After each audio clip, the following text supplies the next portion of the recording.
Welcome back to Mountain Connections. Right now we are going to shift to food, specifically family mealtime. That can be a very important part of the day. Also a bit of a stressful part of the day. Many things to think about, and one more thing with figuring out what to make, finding a recipe, doing the shopping, cooking the food, cleaning up the dishes, all the things. So what can we do to simplify family mealtime? We have some ideas for you right now. Right now, we are going to discuss the best back-to-school meal prep tips and recipes with Gaby Dalkin of What's Gaby Cooking.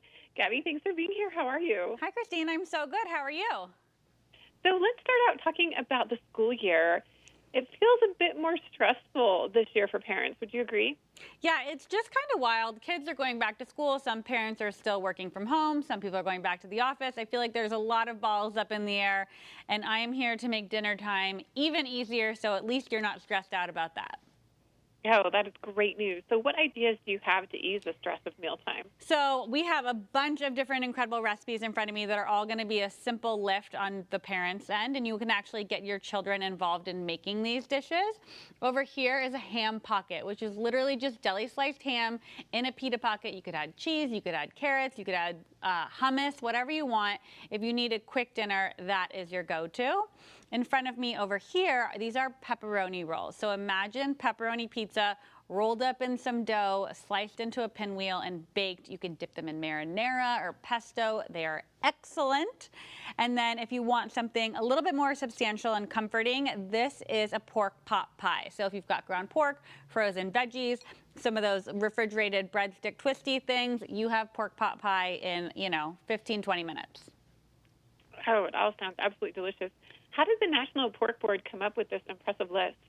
So these are all really simple weeknight meals, but they also have a list on their website, pork.org, that does the United States of pork. So they conducted a survey all over America to find the #1 pork dish in each person's state.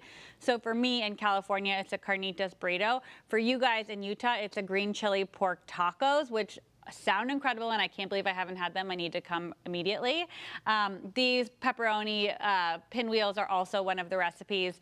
So you can go to their website to check out the #1 pork recipe for where you live, for where your friends live, your family. You can check them all out on their website, pork.org. And which dish from the list do you have for us here today? So, these pepperoni rolls are fantastic. They're one of my favorite recipes, especially for back to school, because these are easy to prep ahead. You can stock them in the fridge. You can serve them for dinner or for lunch. Like, how great would it be to send these in your kid's lunchbox and scoot them out the door? It's literally just like biscuit dough. You put pepperoni down, cheese down. You could add any other kind of veggies you wanted in there. Roll them up, slice them in the pinwheels, pop them in the oven, and then bake them off. And your kids can get involved rolling them. It's one of those really great recipes that parents will love and kids will also love. Oh, yum. Any other tips for us? Well, if we're talking meal prep and back to school, I feel like we should mention, tips and tricks for getting dinner on the table even faster. So for me, that's having a stocked fridge. So while I love having ham and ground pork on hand to make either of these recipes, you could also use them for other recipes. So like my mom used to chop up ham and put it with a ham and cheese pasta for us, and I was a wildly picky eater as a child, so that was my go-to. And I keep ground pork on hand at all times. Like if I'm going to do pork tacos, you just saute it up, add some onions, maybe some taco seasoning, guacamole, tortillas, boom, dinner's done in 15 minutes. And you didn't really have to think about too much. And if your kid's running around your kitchen, you can still handle it. How can we find more information about all of this? Yeah, so all these recipes plus everything you've ever wanted to know about pork is on pork.org/porknation. And that's where you can also find the 50 recipes, one for each state. Perfect. Well, thank you so much, Gaby. I'm so excited to try some of these recipes, and I appreciate your tips making mealtime less stressful right now. Thank you. Have a great day.